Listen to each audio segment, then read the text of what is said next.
Welcome to my viewing audience locally, around the states and around the world. I'm Makakuvu Ali El Bey, and this is Music Masters at his and hers lounge in Westbury, 259 Post Avenue, Westbury, New York. Tonight is an exciting night with Music Masters. Of course, we got Lon Ivy and the Fourth Millennium Band cranking it up, but we also going to be talking about what's going on tonight, because tonight is a very exciting night across the country and around the world, because you got the debate happening with Donald Trump and Hillary Clinton tonight, and we're going to be talking about that. We're going to break some of that down for you, because to describe this election in one word, ugly. Ugly. And the consequences of this election process has been so damaging already to the psyche of the United States population, and has caused a lot of concern with leaders around the world. So you have two candidates. They consistently say that one is very flawed, as in Hillary Clinton, and they consistently say that Donald Trump is unfit, which is true.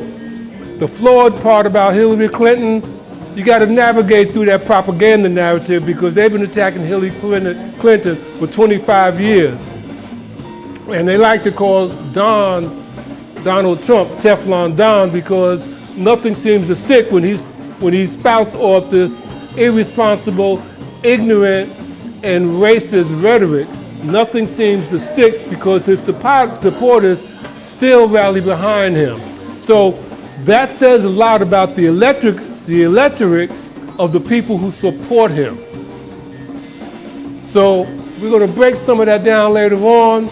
But again, welcome to Music Masters. I'm Makakuvu Ali El Bey, and we're here at His and Hers Lounge in Westbury, New York, and we're going to be talking to some of the patrons here in reference to how they feel the election is going, what they think about the debate, and of course, everybody knows that Donald Trump has been all over the news this weekend with his outrageous comments behind the scenes about women.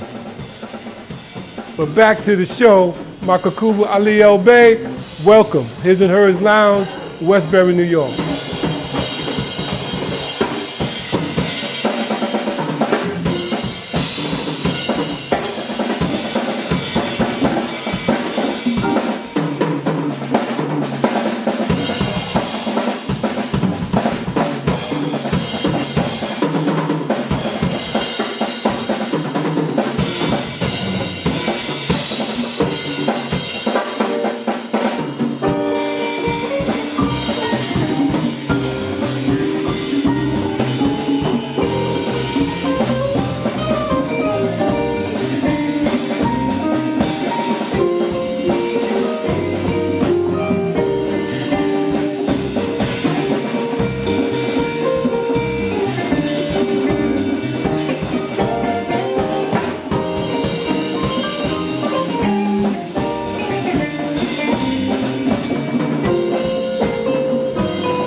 I hope you enjoyed that rendition of a Stanley Turrentine classic, Sugar, one of my favorites, from Lon Ivy and the Fourth Millennium Band here at His and Hers Lounge in Westbury, New York.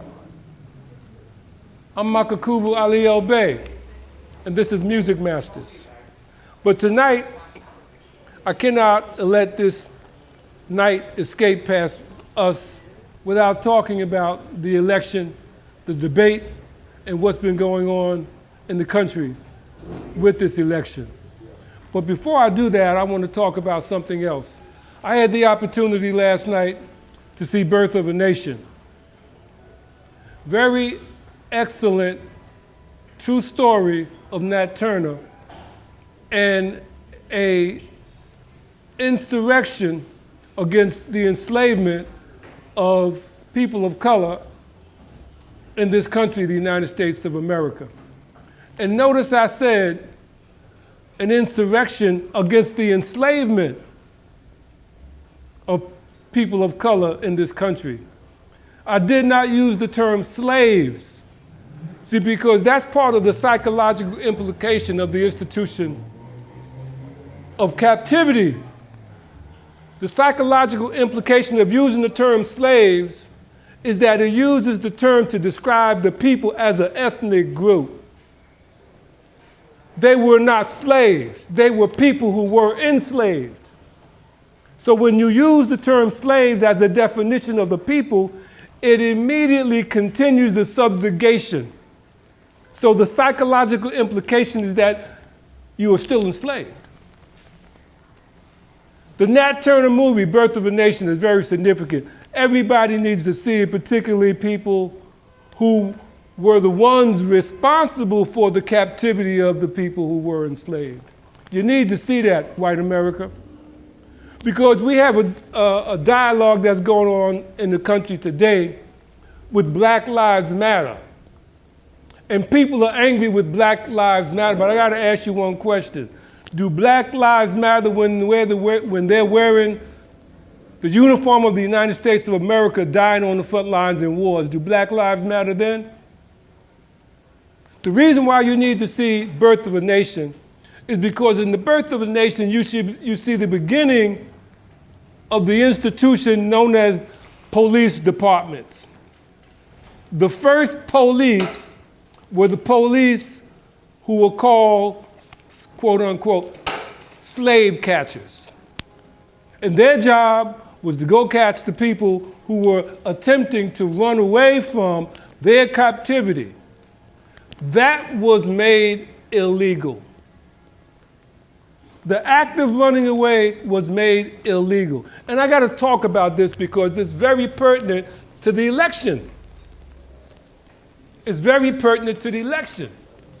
But before I go further with that, let me continue upon the path of the Nat Turner movie. You see, in the Nat Turner movie, there's something else you need to pay attention to. You need to pay attention to how Christianity was used to brainwash the people in captivity so that they would be obedient to their captors. Now, let me put this in perspective for you. There's such a thing as theft of services. Slavery was an institution based upon kidnapping, rape, and murder, and theft of services. Over 250 years of free labor that was stolen. So if you go out there right now and you hook up to PSE&G and take some electricity from them and don't pay for it, that's what is known as theft of services. So for 500 years, 250 of which the United States government got free labor to build the institutions, the financial institutions of old money that still exists today. That was a crime. Kidnapping is a crime. False imprisonment is a crime. So you need to go see the Nat Turner movie and pay attention to how they use Nat Turner to be a preacher, to preach the gospel of servitude so that they would remain obedient to their captive. In the meantime, they were being degraded. Their women were being raped. It was common practice for the captives to go into a man's house and enter in his wife, and he could not do anything about that. And the ironic thing about it, when the insurrection was over and Nat Turner gave himself up, he walked into the town and he was mobbed by all these European Americans and beat down. And you know what it reminded me of? Number one, they were beating him down for wanting to be free from their captivity. They were beating him down. But when they were beating him down, it reminded me of Colin Kaepernick. It reminded me of Colin Kaepernick. Nat Turner was wrong for doing the same thing that George Washington did. Nat Turner was beat down for doing the same thing that George Washington did. George Washington is a hero. When Nat Turner stood up to free his people, he was a villain. And when he was mobbed, it reminded me of the same sentiment that you see today directed toward Colin Kaepernick. Now, this is all pertinent, folks. Like I said to you before, do Black Lives Matter when they're wearing the uniform of the United States of America, fighting wars for you? Do Black Lives Matter then? Now we have a man running for the United States presidency, the highest office in the land. And I'm going to tell you in one word what this election is. ugly. Ugly. On the world stage, America is showing its true self to the world. On the world stage, the evangelists that support Donald Trump, who refuse to walk away from him, are showing who they really are. What type of God do you believe in that tells you you have an obligation to support this man and his ugly behavior? Tell me about that. Tell me about that. I need to know. My folks need to know, because they're voting in this election. They're voting in this election. You just hear Donald Trump talking about what he does to women, his sexual assaults against women. And you still stand behind him. If Barack Obama had made any of the comments that Donald Trump has been making, he would have never gotten to the United States presidency. Michelle Obama had her arms bare in a picture. White America went crazy. Donald Trump's wife poses nude with another woman. They call that art. That's fine. So you need to ask yourself, America, what type of message are you sending to the world by supporting this man for the presidency? And then he tells you, after people say, yo, you need to step down, finally, he tells them, no, I'm not stepping down.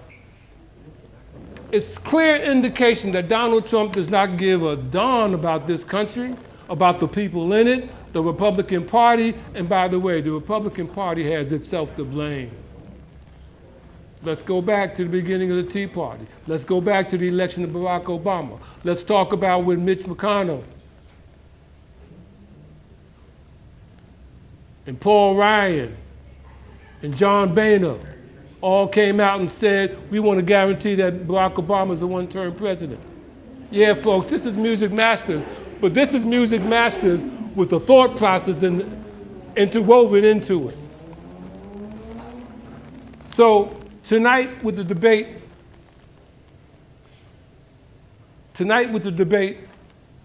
you got to watch Donald Trump, because I can bet you and almost be assured that one of the first things he's going to come out of his mouth with is the system is rigged. And that's the psychological ploy that he's using. See, because what Donald Trump has done is push this country close to internal strife, revolution. If he wins, he's got all these people coming out the woodwork who are like those folks in the Nat Turner movie. If he loses, all those folks are going to be angry. If he wins, they're going to be pushing the agenda. Pushing the agenda. You're looking at the possibility in 15 years with this type of attitude permeating the country. You're looking at the possibility of ethnic cleansing in America. Ethnic cleansing in America. So on the world stage, America, what do you want to show the rest of the world? Am I supporting Hillary Clinton? I am neither Democrat or Republican. I'm a thinking voter.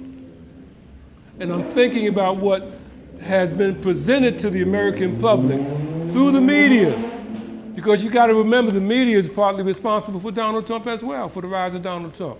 But this election is an ugly election, but at the core of it, this election is about hate. This election is about hate. You hate Obama, 70% of the country says that, 70% of the population says that the country's moving in the wrong direction. The country moving in the wrong direction, they don't know the direction the country's moving in, because the news has never reported anything that President Obama did that was moving the country in the right direction. You can look at the stock market. It was down 10,000 points when Barack took office. It's over 18,000 now. But that's not something that he's responsible for. 15 million new jobs. That's not something he's responsible for. You don't hear much about that in the news. So the narrative is that 70% of the population believes the country's moving in the wrong direction. It's moving in that direction only because you don't know what's been happening, because the media doesn't report it. But the media does give Donald Trump over $1 billion of free airtime while he's running this narrative that President Obama was not born in the United States. So now you got all this hate built up. Now you got all this hate built up. So now you look at Hillary Clinton. They did a chart on Hillary Clinton and Donald Trump about the lies either one of them tells. Trump had over 50% negative polling, negative information. Hillary Clinton was over 50% positive. Did the news carry that much? No, it didn't. So you're being propagandized by mainstream media, folks. Most of the pundits, like you said, most of the pundits swing toward the Republican Party, which is fine.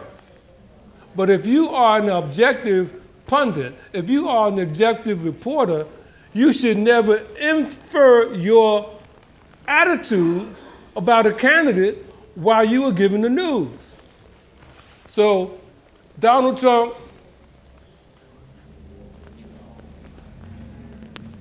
if you want to elect Donald Trump, then take responsibility for what's going to happen afterward. The man has a phony foundation. The New York Attorney General gave him a cease and desist order for Trump Foundation. He has a phony Trump University. Just the name itself is a fraud. But his supporters are so stuck on the golden boy, the great white hope, the fact that he's always said to you, America, that President Obama doesn't have a clue. Well, let me leave you with this. Let me leave you with this. Why don't you contrast President Obama's presentation to the world representing you against Donald Trump's presentation to you trying to become the President of the United States. If Barack Obama, according to Donald Trump, doesn't have a clue, then you don't have a clue of who you need to be listening to. America, this is Makakuvu Ali El Bey at His and Hers Lounge, Music Masters. I'm gonna take a break and I'm gonna come back with my man, Antar Legendre. He's the proprietor and the chief executive chef here at His and Hers. We'll be right back.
I'm here with the executive chef and proprietor of His and Hers Lounge, Mr. Antar Legendre.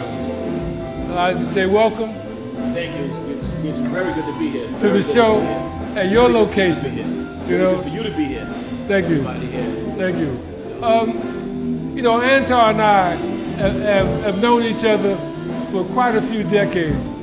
Probably all of his young life into his adult life. His parents and I were very good friends, and they were also part of the tradition and legacy that started the Wine Dance Day celebration back in 1968.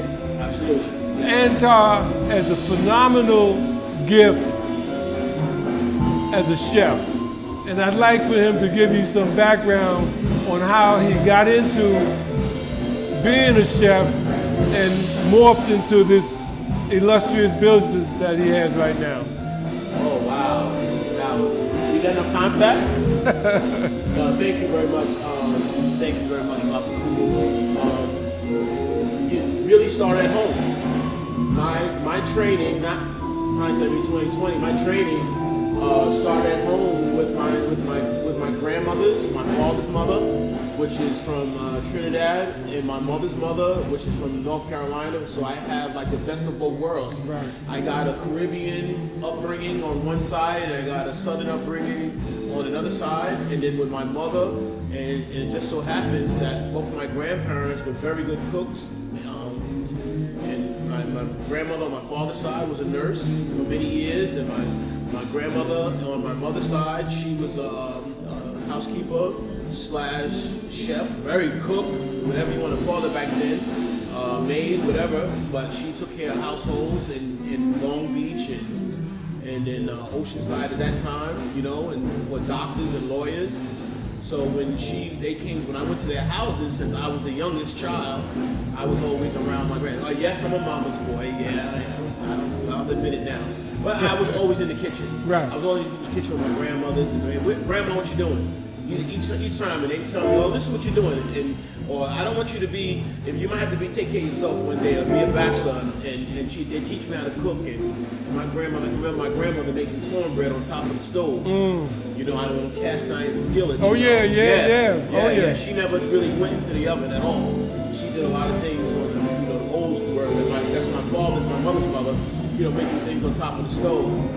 So that's how I got into cooking. So as I started getting older, I had two fields that I wanted to go into. It was either criminal justice, political science, or food. So at the time, as I'm coming up,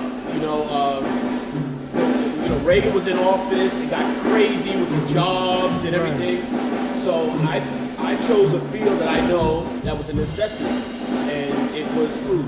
I chose food, and I got into my first commercial kitchen as a 17-year-old, September 6, 1979. I will never forget that date, because that's the date that changed my life. My life changed after that, I gained so much experience from those first guys that I came into that main kitchen with.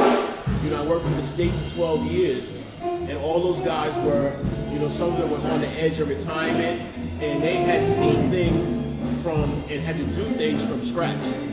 They had all scratch cooking, which is unheard of today. When you see all these celebrity cooking network shows and all that, it's all fluff. They don't teach the things that I know. I probably forgot some of the things that I've learned over the years from doing all those things.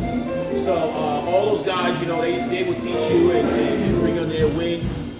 If you went to a slaughterhouse, the state used to have slaughterhouses. And part of going to school, culinary school, for a state culinary school, is that you had to go to a slaughterhouse.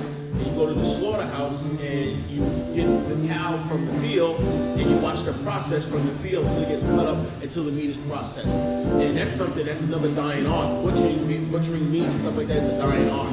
If you don't know, if you haven't grown up in that industry, it's dead, because I think there's only 2 high schools in the 5 boroughs that taught that. They're closed now. So if you don't get into a shop and know how to butcher meat, you won't ever know. So you went from high school Yes.